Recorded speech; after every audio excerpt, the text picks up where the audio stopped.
아멘. 마태복음 13장 말씀입니다.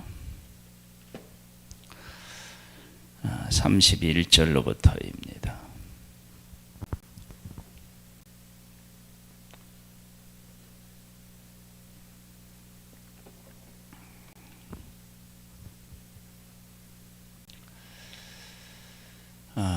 로마서에 보면은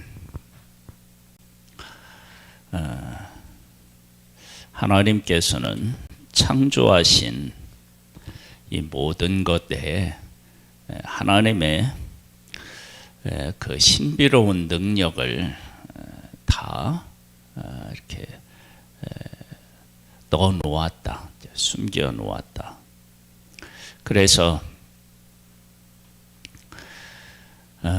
이런 하나님이 만드신 창조하신 것들을 보면서 저건 인간의 능력으로 할 수 없는, 신이 할 수 있는 그러한 것이다. 이런 것을 발견할 수 있도록 하셨다. 그렇게 분명히 말씀하십니다. 그래서 피조물이 아니라 창조주를 깨달을 수 있도록 하셨다. 그런데 이제 사람들이 창조주를 기억하는 것이 아니라 피조물을 섬기는 그런 어리석음을 범하고 있다. 오늘이 그 13장은, 마태복음 13장은 비유가 계속해서 나오는데요. 그 비유 속에 예수님께서 이제 성경에 뭐라고 얘기하냐면 창세로부터 감추어졌던 것들을 드러내려 한다. 그런 말씀을 하셔요. 그러니까 하나님께서는 하나님의 살아계심, 또 하나님의 나라, 이런 것들을 하나님이 만드신, 그리고 하나님께서 주관하시는 이 모든 세계를 통해서 알 수 있게 된다라고 하는 것입니다. 예수님은 이 땅에 오셔서 들의 백합화도 보라고 하셨고요, 또 나르는 새도 보라고 하셨어요. 그러면서 하나님 아버지께서 다 돌보시고 기르신다. 그러니까 너희는 염려하지 말라. 예수님이 이 땅에 오셔서 친히 만드신 세계 아니에요. 그 세계 속에 있는 하나님의 나라에 대한 모든 것들을 발견하고 보시고 그리고 누리셨겠죠. 그리고 그 중에 정말 얼마 안 되는 것을 우리에게 말씀해 주셨겠죠. 한번 보겠습니다. 31절에 보면 이런 말씀이 있습니다.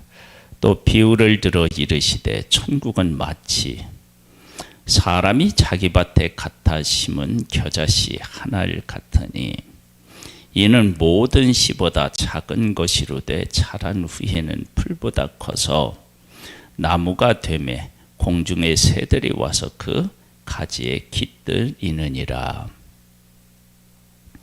천국은 크기로 결정하는 게 아니라는 거예요. 그럼 뭘로 결정하느냐?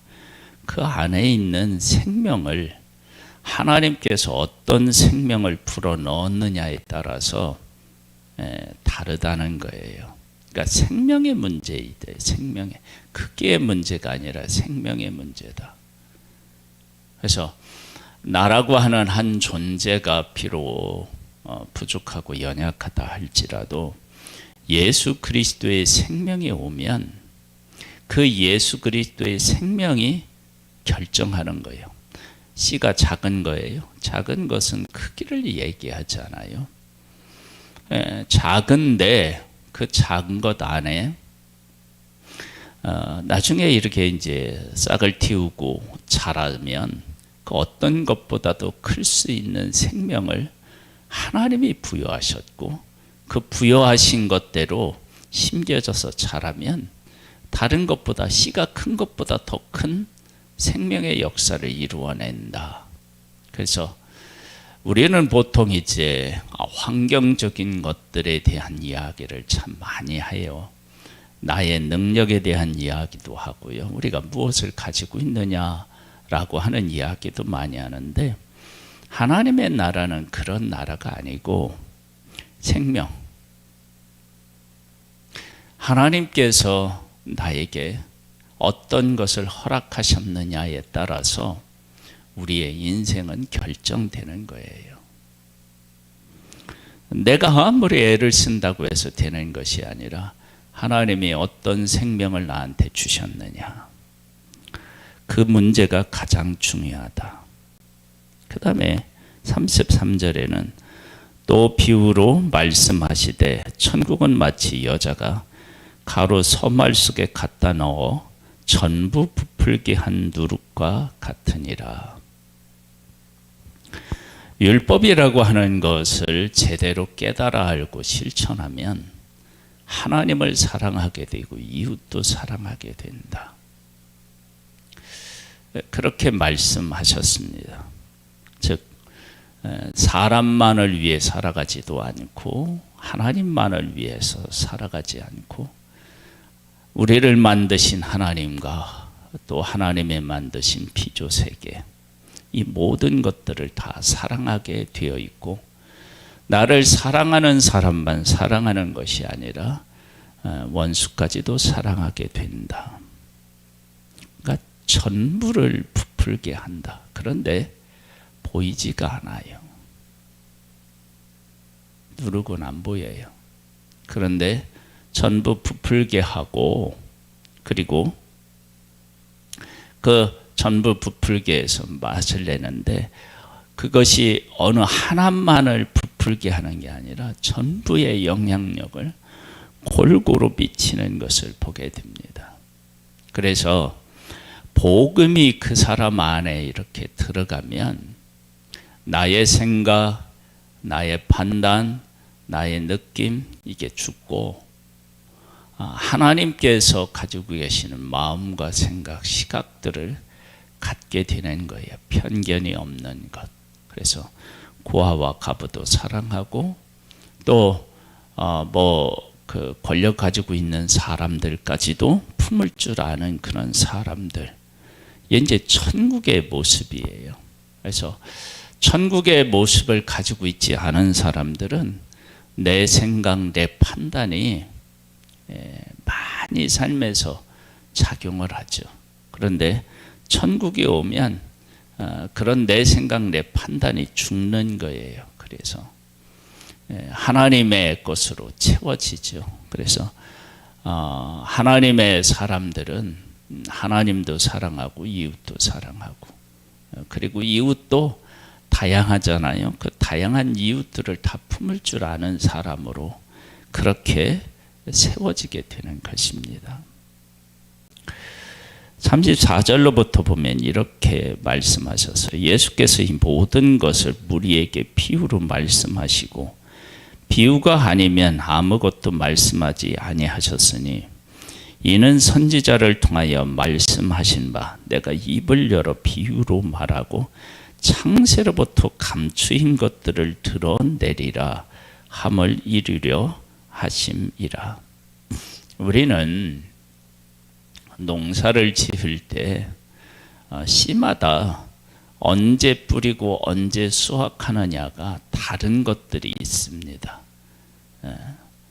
그렇게 다른 것들을 우리는 알고 거기에 맞게 씨를 뿌리는데, 그런데 그 안에서 하나님과 관련되어서는 제대로 깨닫지 못하는 거예요. 그러니까 육신을 위해서 먹고 입고 마시고 이런 쪽으로는 이 씨앗은 언제 뿌리고 언제 걷어야 되는지 이걸 잘 알고, 그렇게 하면서 하나님 나라의 것은 사실 우리가 잘 몰라요.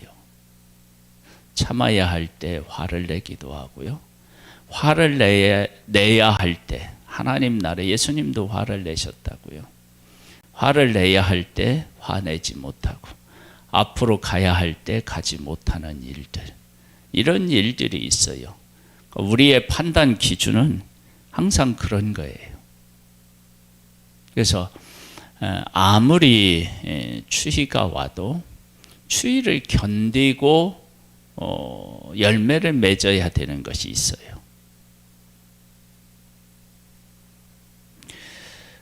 하나님께서 우리에게 허락한 것들을 육신적인 측면에서는 깨달아 알아야만 된다고 생각하고 있지만, 영적인 것 측면에서는 그런 것들을 제대로 알지 못해요. 그래서 예수님의 삶을 우리가 이제 복음서를 통해서 보면, 예수님은 숨어야 될 때는 숨고요, 피해야 될 때는 피하고요, 앞으로 가야 할 때는 가고요. 다 그 하나님의 뜻에 맞게 다 순종하며 사셔요. 그런데 예수님의 부름을 받은 제자들을 보면 안 나서야 될 때 나서고요, 그리고 나서야 될 때는 도망가고요, 사랑해야 될 때는 칼을 들고요, 이런 일들을 하는 모습을 보게 됩니다. 그래서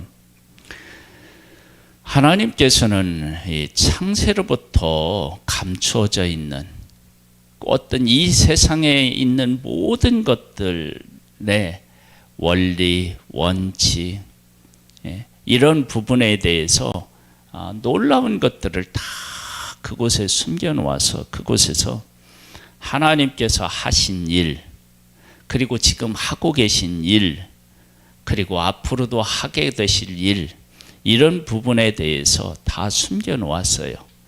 그런데 이렇게 자연을 통해서 하나님이 만드신 피규 세계를 통해서 하나님의 뜻을 그렇게 선명하게 드러낸 사람이 없었던 거예요.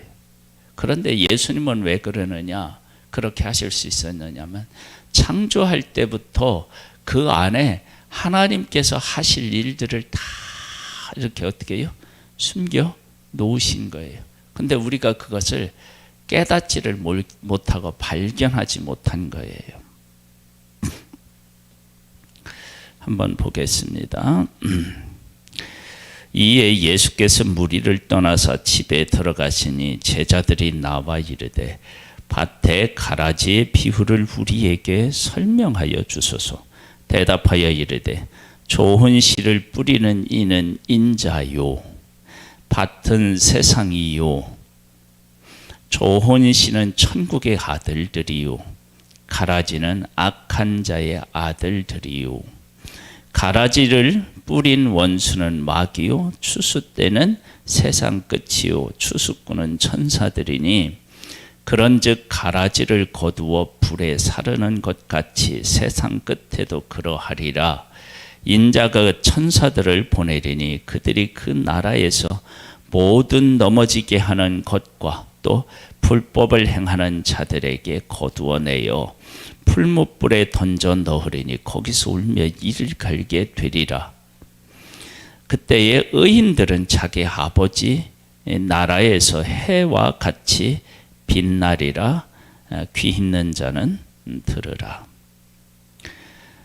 우리는 지금 그 가라지 비유, 천국에서 뭐 좋은 씨를 자기 밭에 뿌리고, 이것을 예수님으로부터 들어서 분명히 알고 있지만, 우리가 밭에서 곡식을 이렇게 심었는데 그곳에 가라지 나는 일은 일상적인 일이고, 그 잡초가 나는 것 때문에 사실은 농사 짓는 것이 정말 힘든 그런 것들을 우리가 보게 돼요. 그런데 그런 일들을 통해서 예수님처럼 깨달아 알았느냐? 아니에요. 못 깨달아 알아요. 즉 우리의 관심은 무엇을 먹을까, 무엇을 입을까, 무엇을 마실까에 그만큼 최적화되었다고 할 수 있는, 그건 죄인이라는 거예요.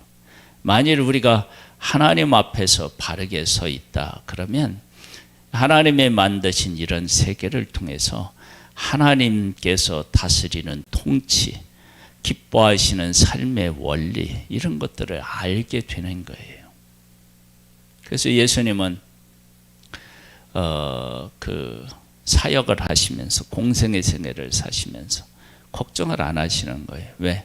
공중에 나는 새도 내일 볼 수 있고, 또 들의 백합화도 매일 보셨을 거고, 그 뭐냐면 아버지께서 저렇게 참새를 기르시고 먹이시고 옷들을 입히시고 하는 것들을 하나님이 하시는데, 그 아버지가 하시는데 걱정할 일이 없는 거죠.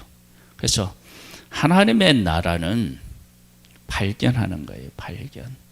그리고 이 하나님의 나라는 보이는 어떤 크기에 보이는 어떤 것에 의한 것이 아니라 그 안에 하나님이 어떤 생명을 넣어 놓았느냐가 중요한 거예요. 그래서 만일에 나라고 하는 한 존재가 누구인지 알려면 이렇게 보이는 나를 가지고 얘기하면 안 되고, 내 안에 하나님께서 어떠한 사명을 감당하기 위해서 나를 보냈는지, 이런 부분에 대해서 내가 깨달아 하는 내 안에 하나님이 허락하신 생명, 내 안에 있는 생명, 그것이 나를 결정하는 것이다. 그래서 그것을 우리가 볼 수 있어야 내가 천국을 이룰 수도 있고 천국의 삶을 살아낼 수도 있는 거죠. 근데 그걸 안 보면 어떻게 되느냐? 안 되죠. 그래서 우리는 겉으로 보고 평가하고 판단하고 살잖아요. 그러니까 때로는 어떻게 해요? 지옥 같은 삶, 그렇게 얘기하는 거예요. 근데 우리 안에 생명이 있으면 그렇게 말하지 않습니다. 그래서 작은 씨인데 심겨지고 나면 그 어떤 씨보다도 많이 자라서 새들이 와서 깃들 수 있도록 겨자씨에게 하나님께서 생명을 주셨다. 그러면 그 겨자씨는 심어 놓으면 그렇게 자라나고 그런 역할을 하게 되어 있는 거예요. 그래서 우리 안에 있는 내 생명, 이걸 어떻게 우리가 깨달아 알고 이것을 중심으로 살아내느냐. 그러니까 겨자씨를 심는다는 것은, 심으면 어떤 현상이 일어나느냐면 하나님의 원리를 따라 바뀌게 되어요. 심으면 썩고 썩으면서 생명이 살아나서 싹이 나고요. 그게 자라나서 그 안에 있는 생명의 원리가 세상에 완전히 드러나게 되어 있어요. 근데 우리들은 우리 안에 있는 이 생명에 대한 가치를 제대로 인식하지 못해서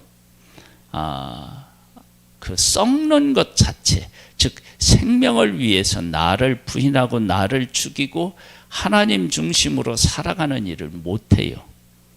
그러니까 내 안에 있는 하나님께서 나를 이 땅에 보내주시고 나를 통해서 하시고자 하는 일들이 제대로 안 드러나게 되는 그런 삶을 사는 거죠. 사실은 안타깝죠. 그래서 이 천국은 그래서 어느 한 부분이 아니라 전체를 바꾸는 거예요.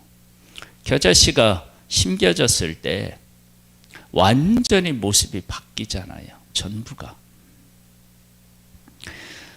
이러한 일들은 하나님께서 창조하실 때 이미 다 허락하셨다. 이렇게 보면 무엇을 깨닫게 되냐면, 아담이 하나님께서 하나님의 창조물로서 아담이 이 땅에 태어났을 때 동물들의 이름을 짓고 하는데 이해가 된다. 왜냐하면 하나님께서 각자의 어떤 동물들의 특징을 갖고록 하나님이 만드셨는데 그걸 아는 거예요. 그러니까 천국이죠. 그러니까 우리도 마찬가지예요. 그러니까 가난한 사람이 있다 그러면 가난한 사람의 가치가 있거든요. 근데 우리는 그 가치를 모르잖아요. 어떤 재능을 가지고 있다 그러면 그 재능을 가지고 있는 사람을 우리는 가치 있게 못 보잖아요. 하나님의 나라는 발견하는 겁니다. 발견. 이 하나님 나라를 발견하게 되면 하나님 나라의 안에 있는 이 생명을 보게 되고 그 생명의 가치 속에서 천국의 삶을 누리며 살아갈 수 있게 됩니다. 이런 은혜가 있기를 소망합니다.